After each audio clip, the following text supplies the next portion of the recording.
Imagine एक रात जो खुशी से शुरू हुई और दर्दनाक हादसे में बदल गई। Pune posh case.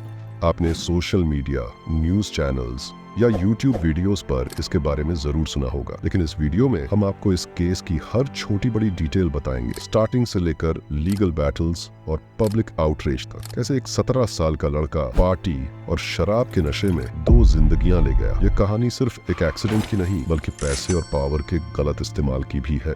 आखिर कैसे पैसों और पावर का गलत इस्तेमाल करते हुए भी सच्चाई सामने आई और कैसे इसने साबित किया।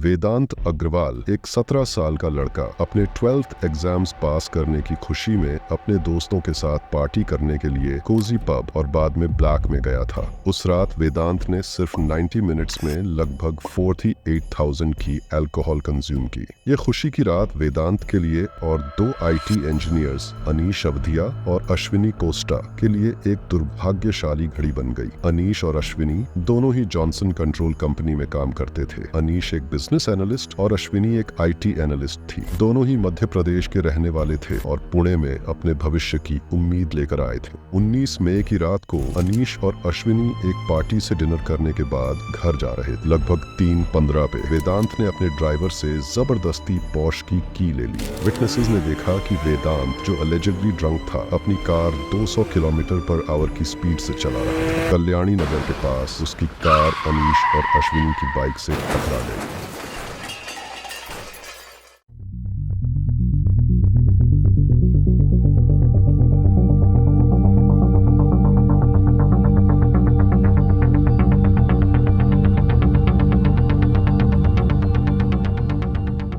कलीजन इतनी भयानक थी कि दोनों विक्टिम्स की तुरंत मौत हो गई। विटनेसेस ने बताया कि एक्सीडेंट के तुरंत बाद आसपास के सारे लोग वेदांत को मारने लगते हैं। फिर पुलिस आती है और वेदांत को कस्टडी में ले लेती है। जब पुलिस वेदांत को पुलिस स्टेशन ले गई थी, तब उसके लिए पिज्जा मंगाया गया और स्पेशल ट्रीटमेंट दिया गया। ये सब वेदांत के फादर के इन्फ्लुएंस और पैसों की वजह से था।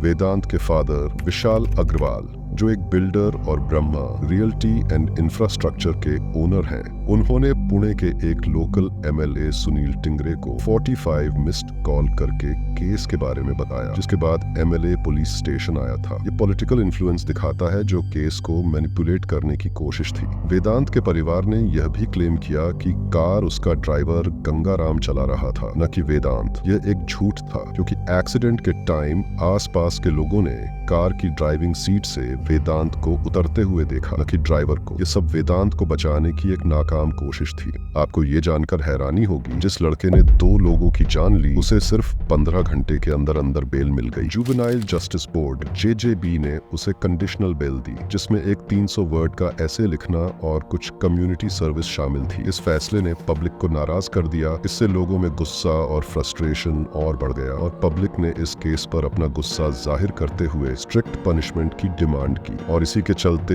JJB को बेल रिवोक करनी पड़ी। एक और ट्विस्ट तब आया जब ये सामने आया कि वेदांत के दादा सुरेंद्र कुमार अग्रवाल ने अपने ड्राइवर को एक कमरे में बंद कर रखा था और उसका फोन भी ले लिया था। ड्राइवर को पैसे दिए जा रहे थे ताकि वह सारा ब्लेम अपने ऊपर ले ले, लेकिन यह स्कीम फेल हो गई। सब कुछ सामने आ गया और सुरेंद्र कुमार अग्रवाल को अरेस्ट कर लिया गया।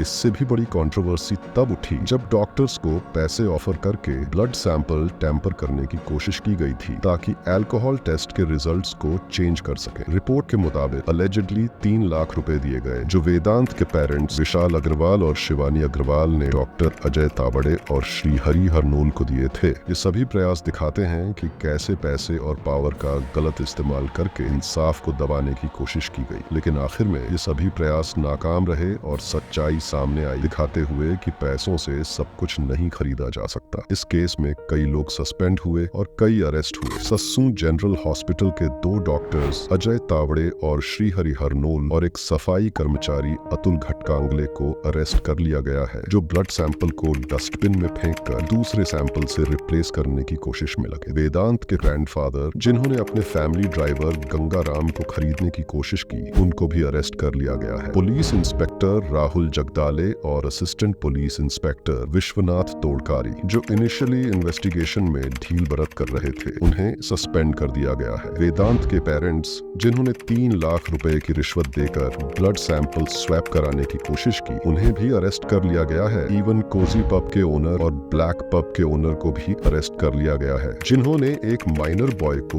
पब में एंट्री दी और उसे और उसके फ्रेंड्स को लिकर सर्व की। यह केस न सिर्फ एक लीगल बैटल था बल्कि सोसाइटी के लिए एक आई ओपनर भी। इसने दिखाया कि कैसे पैसे और पावर से लीगल सिस्टम को मैनिपुलेट किया जा रहा था। पब्लिक आउटरेज बढ़ गया और लोगों ने स्ट्रिक्ट लॉज और बेटर एनफोर्समेंट की डिमांड की। इस केस ने जुवेनाइल जस्टिस सिस्टम और पुलिस हैंडलिंग को लेकर भी कई क्वेश्चंस उठाए। पुलिस ने इनिशियल इन्वेस्टिगेशन में डिले भी किया, जो पैसे और पावर के गलत इस्तेमाल का एक और उदाहरण था। यह पुणे पोर्शे एक्सीडेंट केस एक बहुत ही ट्रैजिक और कंट्रोवर्शियल केस बन गया है। इस केस ने न सिर्फ वेदांत और उसके परिवार को बल्कि पूरे समाज को हिलाकर रख दिया है। हमारी जुडिशरी और लॉ एनफोर्समेंट को और भी सख्त और ईमानदार बनाना होगा ताकि ऐसे हादसे दोबारा न हो। अभी तक वेदांत को कोई सजा नहीं हुई है, लेकिन जैसे ही कोई अपडेट आएगा हम इस वीडियो का पार्ट 2 बनाएंगे। आप इस वीडियो को ज्यादा से ज्यादा शेयर करें ताकि यह मैसेज सब तक पहुंचे और जस्टिस मिल सके। आपका क्या विचार है इस केस पर? नीचे कमेंट में जरूर बताएं और हमारे चैनल को सब्सक्राइब करें ताकि आपको ऐसे ही और वीडियोस मिलते रहें। धन्यवाद।